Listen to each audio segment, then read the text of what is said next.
আসসালামু আলাইকুম গাইস, তোমার প্রতি মায়া গল্পের পার্ট 5 নিয়ে এসে পড়ছি। আর যারা চ্যানেলে নতুন আছেন তারা চ্যানেলটি এখনই সাবস্ক্রাইব করে বেল আইকনটি প্রেস করে দিবেন। আর ভিডিওটিতে সবাই একটা লাইক আর কমেন্ট করে দিবেন। তো চলুন আর বেশি দেরি না করে এখনই শুরু করে দেওয়া যাক আমাদের আজকের ভিডিও। আমি মানুষ চিনতে কাঁচা হলেও এই মেয়েটার একটা জিনিস মনে হয় বুঝতে পেরেছি। সে ভীষণ পরিমাণের আহ্লাদী, তার কথা বলা আচার আচরণে ভাগভঙ্গিময় তা স্পষ্টভাবে ফুটে উঠেছে। বেশ করে তার বর্তমান আচরণ দেখলে যে কেউ বলতে বাধ্য হবে। ইরাদ মেয়েটিকে বলল, দুপুরে খেয়েছেন? মেয়েটি তখন ঘুমো ঘুমো কণ্ঠে উত্তর দিল, তখন আমি বললাম, ঠিক বুঝতে পারছি না। মেয়েটি বলল, দুপুরে খাইনি। তখন আমি বললাম, কেন? রুহি বলল, ঘুম দেব তাই। তখন আমি বললাম, আবার খেয়ে ঘুমান। রুহি তখন বলল, পরে খাবো, ঘুমাই একটুখানি। এই বলে মেয়েটা আবার ব্ল্যাঙ্কেট মুড়ি দিয়ে ঘুমিয়ে পড়লো। আমি ঘর থেকে বের হয়ে গেলাম। একটু হাসি পেল তার এমন কাণ্ড দেখে। আমি ঘরে এসে শুয়েছি, খুব ইচ্ছে করছে মাহিরাকে দেখতে, কিন্তু সে যেদিন আমাকে ডিভোর্স পেপার দিয়েছিল সেই দিন আমি এতটাই ভেঙে পড়েছিলাম যে আত্মহত্যার মতো জঘন্যতম অপরাধ করতে গিয়েছিলাম। তখন যদি আব্দুল্লাহ দাদাভাই আর সুরাইয়া দাদু উপস্থিত না থাকতেন বাসায়, তাহলে হয়তো আমি মরেই যেতাম। সেই দিনই তারা মাহিরার সবগুলো ছবি তুলে স্টোর রুমে রেখে দিয়েছিল, আর আমার মোবাইল থেকেও সব ছবি ডিলিট করে দিয়েছিল। আমি পাগলের মতো হাউমাউ করে শুধু কাঁদছিলাম, কলিজাটা ফেটে যাচ্ছিল আমার। আচ্ছা, ভালোবাসার মানুষ হারালে কি অনেক কষ্ট হয়, নাকি আমারই এমন লাগে? এর থেকে কি মরে গেলে কষ্ট কম লাগে? এখন অনেক বেশি খারাপ লাগছে। এখন কতদিন হয়ে গেল মাহিরার ঘুমন্ত মুখটা দেখি না, কতদিন হয়ে গেল মাহিরার সাথে কথা হয় না। আচ্ছা, আমি কি আর কোনোদিন মাহিরার ঘুমন্ত মুখটা দেখতে পারবো না? কখনো কি আমার আর একসাথে পাশাপাশি বসে একান্ত সময় কাটাতে পারবো না? কিন্তু আমি তো এখনো তার আপন না, সে তো আর আমার কেউ না। আমি তার জন্য পরপুরুষ, আর সে আমার জন্য পরনারী, আমার অনেক অনেক দূরের। আর কখনো এই জন্মে আমরা এক হতে পারবো না। আচ্ছা, আমার মধ্যে কি সমস্যা ছিল? আমি বাবা হতে পারবো না এটা জানার আগেই আমার বউটা আমাকে রেখে অন্যজনকে মন দিয়ে ফেলেছিল। হয়তো আমি যে তাকে কতটা ভালোবাসি এটা বুঝাতে পারেনি। হয়তো তামিম আমার চেয়ে বেশি তাকে বুঝতে পারে, কিন্তু আমি জানি না আমার থেকে বেশি তামিম ভালোবাসতে পারে কিনা। কারণ আমার ভালোবাসায় ছিল সবার মতো ছিল না, আমার ভালোবাসা ছিল নিখুঁত। আমি চাই মাহিরা সুখী হোক। আমার মন থেকে তাকে আমি আজও বের করতে পারছি না, যদিও আমি জানি সে আমাকে ধোঁকা দিয়েছে। আমার তাকে ভালোবাসা উচিত না। আচ্ছা, আমি কি একবার তাকে একটা ফেক আইডি খুলে দেখব? আমার যে অনেক দেখতে ইচ্ছে করছে ওকে, একবার দেখতে তো ক্ষতি নেই। নাকি আমার অবস্থা এমন হয়ে যাবে যে দেখলে আবার তার কণ্ঠ শুনতে ইচ্ছে করবে? তখন কি করব? আমি তো এই 3 মাস একটা বারও তো মাহেরার সাথে কথা বলিনি। অনেক কষ্টে নিজেকে নিয়ন্ত্রণে রেখেছি। এমন করলে আমার হবে না, নিজেকে বুঝিয়ে রাখতেই হবে। মনটা ক্ষতবিক্ষত হয়ে গেছে। পুরুষ মানুষের তো কাঁদতে হয় না, আমিও কাঁদবো না। তবে দুদিন ধরে যে বাস্তবতার ভর করেছে তা আমার জন্য ভালো হয়েছে। কখন যেন ঘুমিয়ে পড়েছি আমার খেয়াল আসছে না, মাত্র চোখ খুলল। ঘড়িতে তাকিয়ে দেখি রাত 9টা বাজে। মেয়েটা খেয়েছে কিনা তা জানি না, একবার দেখে আসি। অসুস্থ মানুষ। নিচে এসে ঘরের দিকে পা বাড়াতে দেখি সে বেডরুমে বসে নামাজ পড়ছে। কি নিষ্পাপ দেখাচ্ছে, আর মোনাজাতে কি যেন কান্না করছে, একদম কাল রাতের মতো কান্না। মনে হচ্ছে তার মনেও না বলা অনেক কষ্ট আছে, না বলা অভিযোগ নিয়ে আল্লাহর সামনে দাঁড়িয়েছে। তার মনেও একটা ঝড় আছে, যে ঝড়কে সে কোনো মতেই দমিয়ে রেখেছে। নামাজ শেষ করে চোখ মুছে উঠে আমার চোখাচোখি হতে মিষ্টি একটা হাসি দিল। মনে হলো এইমাত্র একটা হাসির মুখোশ পরে নিল। আমি তাকিয়ে বললাম, ওড়না দিয়ে কেন নামাজ পড়লেন? ওয়ার্ড্রপের দ্বিতীয় ড্রয়ারে জায়নামাজ আছে। রুহি বলল, জি আমি জানতাম না তাই। তখন আমি বললাম, আচ্ছা দুপুরে তো খাননি? রুহি তখন বলল, উপস, আমি ভুলে গিয়েছিলাম খাওয়ার কথা। তখন আমি বললাম, মানুষ খাওয়ার কথাও ভুলে যায়? রুহি তখন বলল, অনেক সময় মানুষ নিজের অস্তিত্বও ভুলে যায়। সেই তুলনায় খাওয়ার কথা ভুলে যাওয়া বড় ব্যাপার না।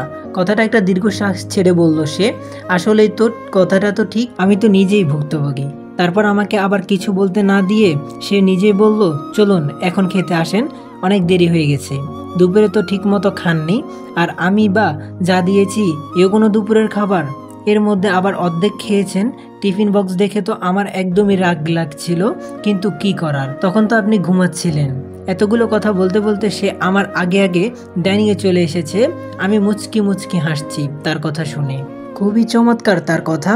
যে কোনো মানুষের মায়া কাজ করবে। আমার যথেষ্ট কিউট লাগছে ওকে। ইশারা দিয়ে আমাকে টেবিলে বসতে বলে প্লেটে খাবার বাড়ি দিচ্ছে। ইরাদ তখন বলল, আপনি বসুন। রুহি তখন বলল, আপনি শেষ করুন তারপর খাই। আপনি আমাকে থাকতে দিয়েছেন আপনার বাসায়, এখন যদি ঠিক মতো আপনার যত্ন না করি কিভাবে হবে? না, এমন করলে তো চলবে না। তখন আমি বললাম, রুহি শুনুন, খেতে বসুন।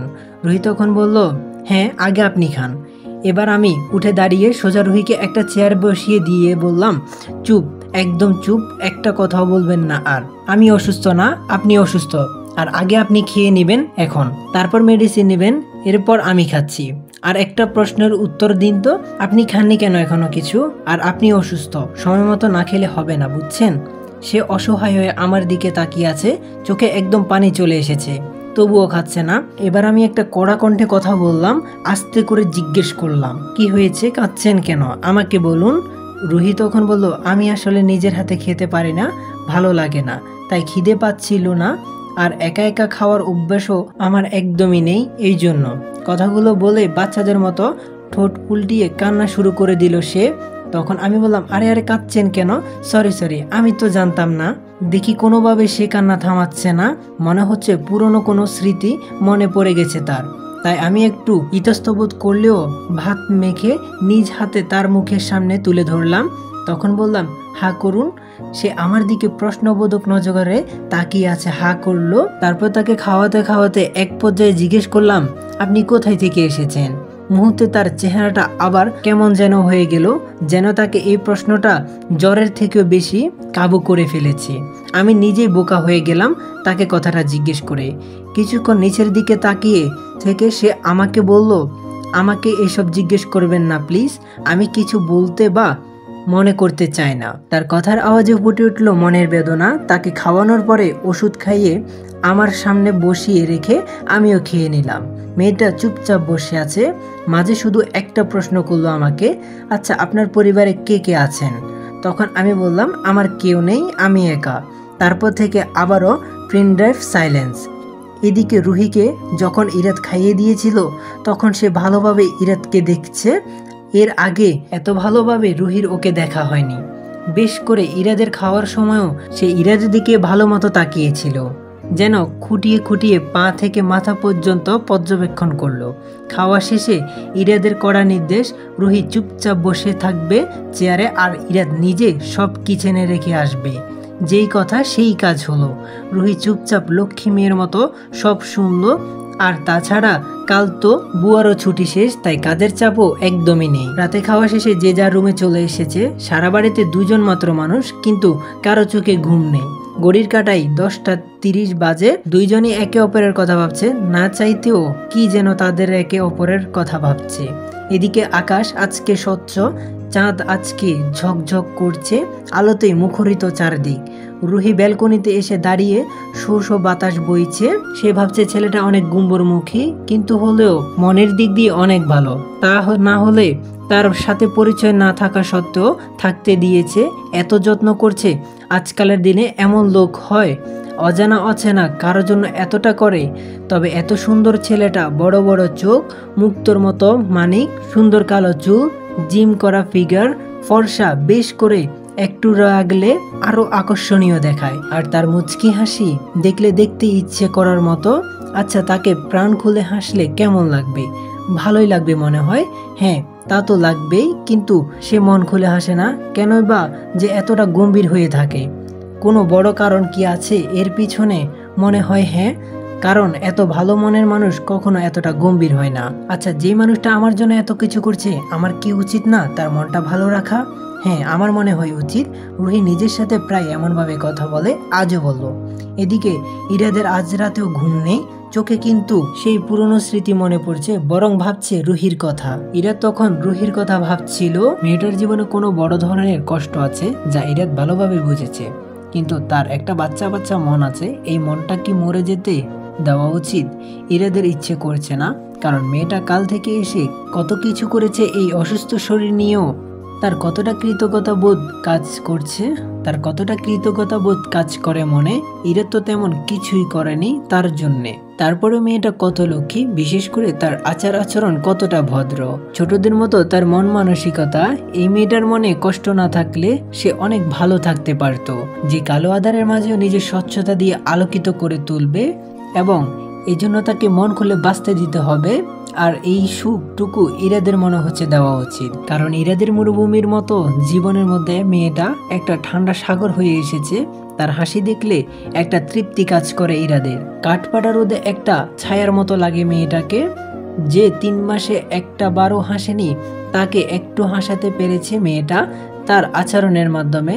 এই কথাগুলো মনের কোণে উকি দিচ্ছে ইরাদের, কারণ কথাগুলো তো অস্বীকার করার মতো না। আর যেই জীবনের বাঁচার কোনো অবলম্বন নেই, সে কি পারে না একজনের সাহারা হতে? আমার জীবনের তো কোনো গতি নেই, তবে একটা নিষ্পাপ মনের মেয়েকে ভালো রাখার জন্য আমার যা যা করা দরকার আমি আমার সাধ্যের মধ্যে চেষ্টা করে যাব। নাইবা থাকলো কোনো অধিকার, নাইবা হলাম আপন কেউ, নাইবা কোনো সম্পর্ক হলো আমাদের, কিন্তু অধিকারের আশা না করেই তাকে ভালো রাখার একটা কারণ হতে চাই, পবিত্র একটা কারণ। এই সিদ্ধান্ত আজ ইরাদ নিয়েই ফেললো। কালকে পর্যন্ত দুটো অচেনা মানুষ আজকে নিজেদের ভালো রাখার কথা ভাবছে।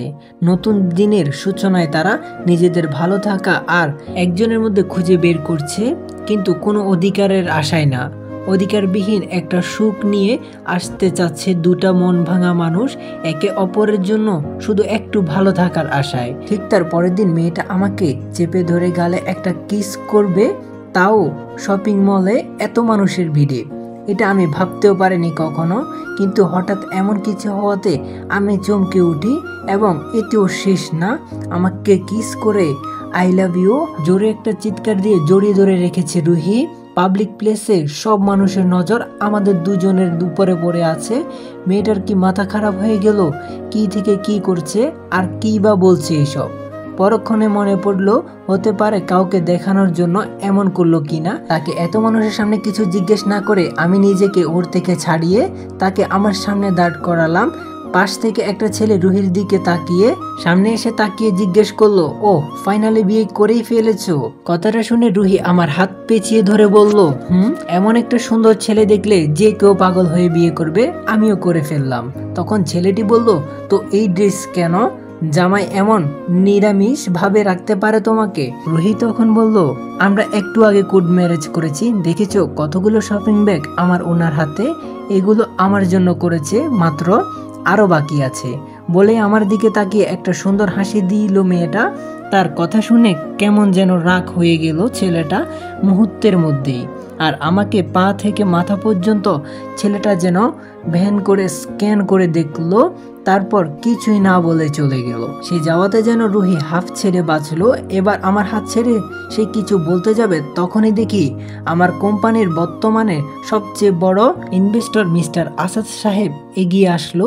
পেছনে তার স্ত্রী আর বড় ছেলে শাহিন ও তার স্ত্রী উপস্থিত, হাতে অনেকগুলো ব্যাগ। কিছু মাস আগেই তার ছেলের বিয়ে হয়েছে, হয়তো পরিবারের সময় কাটানোর জন্য সবাই একত্র বেরিয়েছে। এমন সময় তাকে দেখে আমি ভয় পেয়ে গেলাম, কিছু শুনে ফেললো নাকি আবার। তিনি এসে আমাকে জড়িয়ে ধরলেন আর বললেন, congratulation Irad, I am so happy for you. Irad, to be honest, তোমার ডিভোর্স নিয়ে আমাদের অনেক মন খারাপ ছিল।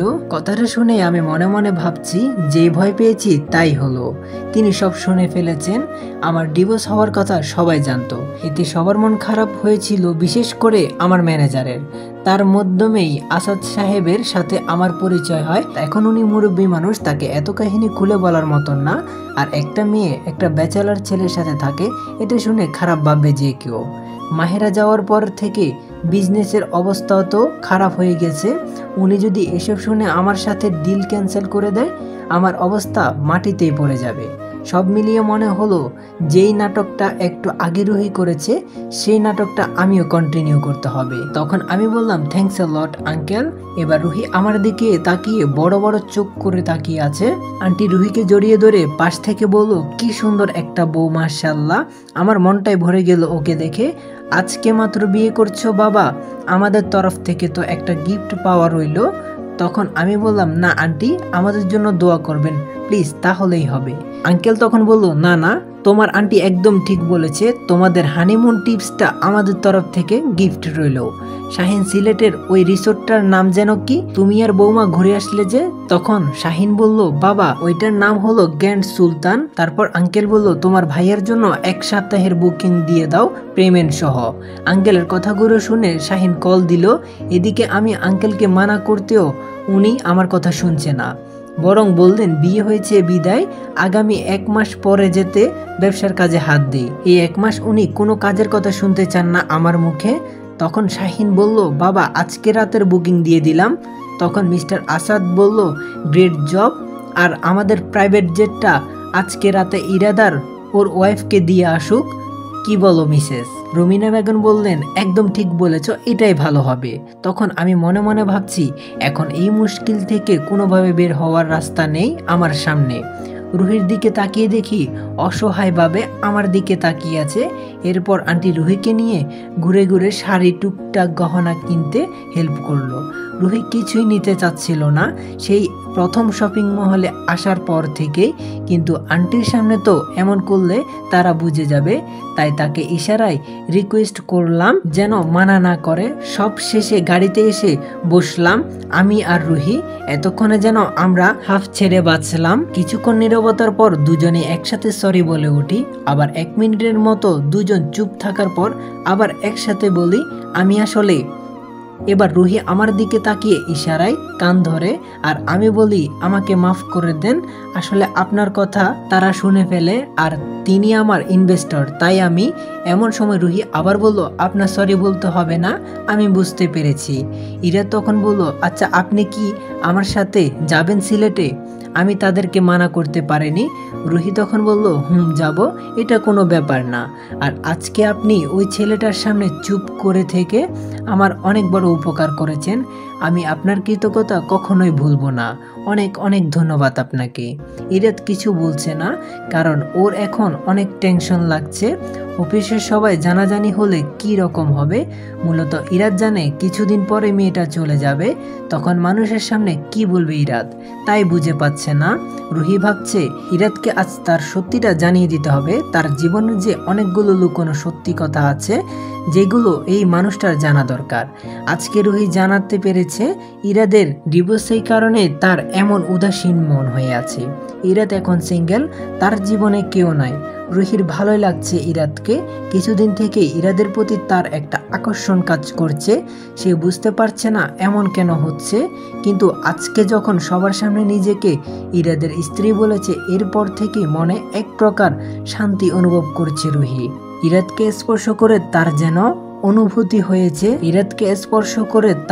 অনুভূতি হয়েছে তা স্বর্গীয়। এরকম শিহরিত আগে কখনো রুহির হয়নি। আজ এমন কিছু ও করে বসবে তা নিজেও জানতো না, কিন্তু আবিরকে এটা দেখানোর অনেক বেশি দরকার ছিল। তবে ইরাদ কি রাগ হয়েছে ওর ব্যাপারে? রাগ হতেও পারে, রুহির তো ইরাদের কোনো ফিলিংস। গাড়ি চলছে, এদিকে দুজনে চুপ করে আছে। রুহি আজ ভেবে ফেলেছে এই ছেলেটাকে নিজের জমানো সব দুঃখ কষ্ট মান অভিমান সব কিছুই বলে দিবে। ইরাদের বাড়িতে রুহি এসেছে প্রায় 10 দিনের মতো হয়ে গেছে। এই কয়েকদিনে ইরাদের সাথে তার দরকারি কথাবার্তা হলেও ইরাদ তাকে অনেক সম্মান করে। তার জ্বর সারা পর্যন্ত অনেক বেশি যত্ন রেখেছে, তাকে সব কিছু থেকে আগলে রেখেছে। এতদিন পরে আজ ইরাদের জোরাজুরিতে রুহি শপিং এর উদ্দেশ্যে নিয়ে ওর সাথে বের হয়েছে, আর এরই মাঝে এত সব ঘটে গেল। দুনিয়া অনেক ছোট, রুহি চায় না বাইরের মানুষের থেকে ইরাদ সব কিছু জেনে নিক। রুহি তার সবটুকু দিয়ে ইরাদকে বিশ্বাস করে। বাড়িতে আসার পরে ইরাদের ফোনে মেসেজ আসলো, আজ রাতে 11টার দিকে তারা সিলেটের উদ্দেশ্যে রওনা হবে। ইরাদ তখন রুহিকে উদ্দেশ্য করে বলল, আপনার রুমের আলমারির উপরে লাগেজ আছে, সেটা নামিয়ে সব প্যাকিং করে নেবেন, আমারটা আমি করে নিচ্ছি। 11টায় হেলিকপ্টারে উঠবো, 12টার মধ্যে আল্লাহ চাইলে পৌঁছে যাব। রুহি তখন বলল, ঠিক আছে। রুহি জামা কাপড় বের করে সব সাজিয়ে রেখেছে বিছানায়। ইরাদ ওকে একজন মেয়ে মানুষের দরকারি সব সামগ্রী কিনে দিয়েছে আরো কতদিন আগেই, তবে আজকে একদম নতুন বইয়ের মতো শপিং হয়েছে তার। সবকিছুই ভালো লাগছে, কিন্তু যখন রুহি তাকিয়ে দেখে এত উপরে লাগেজ, এটা সে নামাবে কিভাবে। একটা চেয়ার নিয়ে সে চেষ্টা করতে লাগলো লাগেজ নামানোর, আর নিজের সাথে নিজে কথা বলা শুরু করে দিল। ইরাদের কাপড় প্যাক করা শেষ, আর সে ভেবে ফেলেছে যে যার ভাবার ভাবুক, তার জীবনে আগে অনেক মানুষকে মূল্য দিয়েছে, কিন্তু এখন তো রুহির মেয়েটা ছাড়া তার আগে পিছে কেউ নেই। এই মেয়েটার জন্য ইরাদের মনে একটা আলাদা কাজ করে মনের অজান্তেই, যেটা ইরাদও নিজেও জানে না। তার মায়ের একটা কথা মনে করেই মুখে একটা হাসি ফুটে উঠলো। ইরাদের মা সবসময় বলতেন, কাউকে খুশি রাখতে গিয়ে নিজের যদি একটু সমঝোতা করতে হয় তাহলে পিছু পা হবা না বাবা। আর মানুষের কথার তোয়াক্কা ইরাদ আর করবে না, তাই রুহি যতদিন থাকবে সে থাকুক, এটা নিয়ে তার কোনো সমস্যা নেই। হঠাৎ মনে পড়লো রুহির লাগেজ যেই উপরে, এটা ও নামাতে পারবে কিনা কোনোভাবেই। নিচে গিয়ে রুহির রুমের পাশে দাঁড়াতে ইরাদ শুনতে পেল রুহি একা একা কথা বলছে। মেয়েটি বলছে, কেন যে রুহি তুই ছোটবেলায় কমপ্লেন খেতি না, আজকে দেখে নে এই তোর পরিণতি। ওপার থেকে লাগেজটাও নামাতে পারছিস না, চেষ্টা কর রুহি, চেষ্টা কর।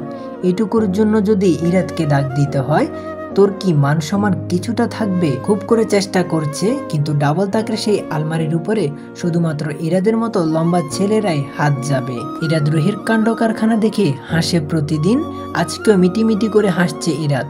হঠাৎ করে রুহির পা পিছল পড়ে যেতে নেই, তখন ইরাদ কোলে এসে পড়ে। এবার সে ভয়ে ইরাদকে আরো শক্ত করে জড়িয়ে ধরেছে। রুহি চোখ না খুলে বুঝে গেছে এটা নিশ্চয়ই ইরাদ। কলেজের ভিতর একদম ধপধপ করছে রুহির, যে ওকে সব কষ্ট থেকে আগলে রেখেছে, সে এখনো ওকে ব্যথা পেতে দেয়নি, এটাও জানে। আর একটা হাতের স্পর্শ প্রতিবার ওকে শিহরিত করে তোলে। ওই হাতের স্পর্শ চিনে গিয়েছে, ওর একান্তর পর্যন্ত এই স্পর্শ গিয়ে নিজের দাগ কেটে রেখে যায়। ইরাদ তখন বলল, এখন চোখ খুলতে পারুন, আর আমাকে ডাক দিলে আপনার মান সম্মান চলে যেতে পারে, তাই না? রুহি ইরাদের কোল থেকে বাচ্চাদের মতো ঠোঁট উল্টিয়ে ফেলেছে। ইরা তখন বলল, এখন মন খারাপ করতে হবে না, আমি লাগেজ নামিয়ে দিচ্ছি, চুপ করে বসুন আপনি। এই বলে রুহিকে কোল থেকে নামিয়ে খাটের পাশে সে বসিয়ে দিল। রুহি এই মুহূর্তগুলো অনেক বেশি এনজয় করে, ইরাদের শাসনগুলো ওর অনেক ভালো লাগে। দুইজনে মিলে রুহির লাগেজ প্যাক করে ফেলেছে। ইরাদ তখন বলল, রুহি আজকে কিন্তু আসাদ আঙ্কেলের বাসায় ডিনার করতে হবে, তাদের বাসায় হেলিপ্যাড আছে, সেখান থেকে একবারে সিলেটে চলে যাব আমরা। রুহি তখন বলল, ঠিক আছে, কিন্তু আপনাকে কিছু বলার আছে আমার অতীত নিয়ে। আমি আজকে আমার এই 23 বছর জীবনের কালো অধ্যায়গুলো আপনার কাছে তুলে ধরতে চাই। তো আসসালামু আলাইকুম গাইস, তোমার প্রতি মায়া গল্পের পার্ট 5 কেমন লাগছে ওইটা কমেন্ট করে জানাবেন। আর যদি ভালো লেগে থাকে তাহলে এখনই like, comment, share and subscribe করে দেন আমাদের চ্যানেলটা। ইনশাল্লাহ রেগুলার আপনাদের মাঝে গল্প দিব। আর হ্যাঁ, আমি চাচ্ছি আপনাদের মাঝে বেশি করে গল্পটা বড় করে আকারে আপনাদের মাঝে দিতে, তাই হয়তো বা একটু দেরি হয়েছে, আমাকে ক্ষমা দৃষ্টিতে দেখবেন। আমি আশা করছি আপনাদের মাঝে আরো তাড়াতাড়ি গল্প দিব, এবং কি বড় আকারেই দিব। আমি চাচ্ছি আপনাদের মাঝে গল্পটা বড় আকারে করে তাড়াতাড়ি গল্প শেষ করতে। ইনশাল্লাহ আপনাদের জন্য আরো নতুন নতুন গল্পর কাজ করব, আরো নতুন নতুন গল্প আপনাদেরকে দিব ইনশাল্লাহ।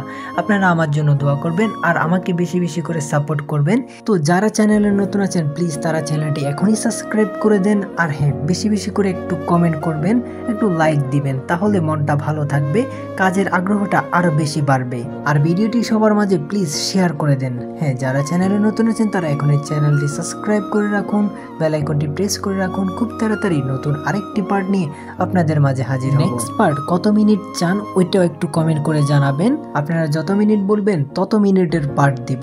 এই গল্পটা শেষ হলে নতুন আরেকটি গল্প আছে, যেটা আরো অনেক বেশি অসাধারণ হবে, তো সেটার জন্য অপেক্ষা করুন। তো সবাই আমার আম্মু আব্বুর জন্য দোয়া করবেন, আপনাদের বাবা মায়ের জন্য আমি দোয়া করি। তো সবাই ভালো থাকবেন, সুস্থ থাকবেন, খোদা হাফেজ। আর হ্যাঁ, সবার জন্য দোয়া রইল প্রিয় মানুষটার জন্য।